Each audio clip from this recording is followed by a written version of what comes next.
안녕하세요. 서울턱지과 강진환 원장입니다. 오늘은 이제 나이가 조금 있으신 중년분들, 40대, 50대 이 정도 환자분들이 이제 수술에 대해서 고민하시는 분들이 계신데 그 부분에 대해서 한번 또 얘기해 보도록 하겠습니다.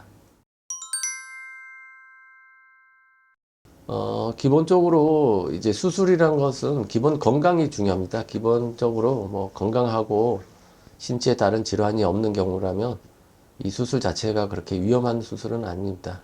대신 이제 나이가 있을수록 회복이 더디거나 그럴 수 있기 때문에 수술 과정에서 섬세하게 조직을 덜 손상이 입도록 섬세한 수술이 필요하다고 할 수 있겠습니다.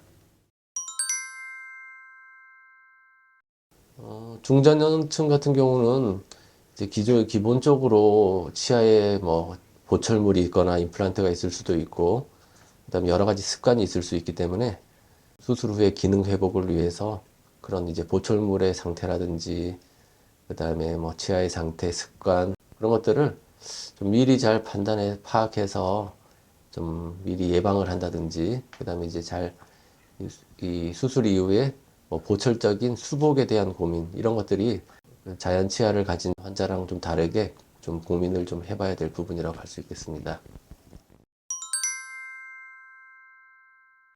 예전에는 이제 중년층 정도만 돼도 이제 와서 뭘 하냐 이렇게 이제 의문을 가지신 분들이 많은데 지금 같은 경우는 이제 기대 수명이 거의 100세에 가까워져 있기 때문에 사실 예전에 나이가 많다고 생각했던 그 나이들이 현재로서는 그렇게 많은 나이가 아닙니다. 앞으로도 굉장히 오랜 기간 본인의 그 덕과 교합 이런 것들을 가지고 살아야 되는데 이제 삶의 질이 굉장히 중요해졌습니다. 그래서 저작 기능, 그 다음에 이제 호흡. 보통 이제 일반적인 주걱턱에서는 상관없는 얘기지만 무턱 환자 같은 경우는 호흡 같은 경우도 나이가 들수록 굉장히 좀 불편해져요.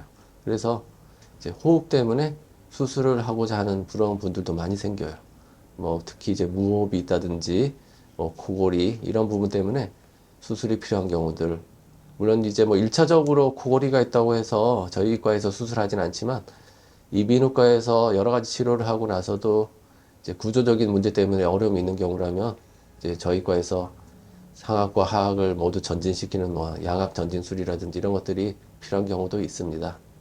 이런 이제 그 교합이라든지 뭐 턱관절 이런 부분들을 이제 나이가 들어서 이게 시간이 지나면 점점 이제 불편해지게 되는데 부정교합이 심할수록 점점 그건 좀 일반 분들보다는 굉장히 가속화되는 경우가 있습니다. 그래서 뭐 나중에 치아가 빨리 마모가 된다든지 턱관절이 불편해서 씹을 수가 없다든지 그다음 턱이 삐뚤어진다든지 이런 변화들이 생기고 그럴수록 고민을 하게 되는데 예전처럼 수명이 뭐 60, 70이면 이제 인생 다 끝났다라고 생각하는 사람이 아니라면 지금 40, 50대는 굉장히 건강하고 젊은이와 뭐 하나도 다를 바가 없기 때문에 지금이라도 필요하다면 수술을 한번 고려해 볼 수도 있다고 생각합니다.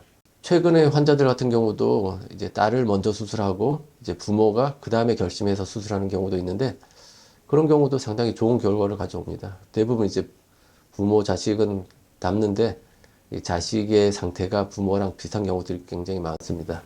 그래서 이제 그런 자식이 그 과정을 겪고 어떻게 힘들어하고 어떤 부분이 불편했는지 그런 것들을 보고 본인도 이제 감당할 수 있을 정도라고 생각하면 이제 수술을 결심하는 경우가 있는데 뭐 그런 경우도 굉장히 이제 만족스러운 결과를 가져올 수 있습니다. 물론 좀 나이가 들수록 조금 더 힘들긴 하죠.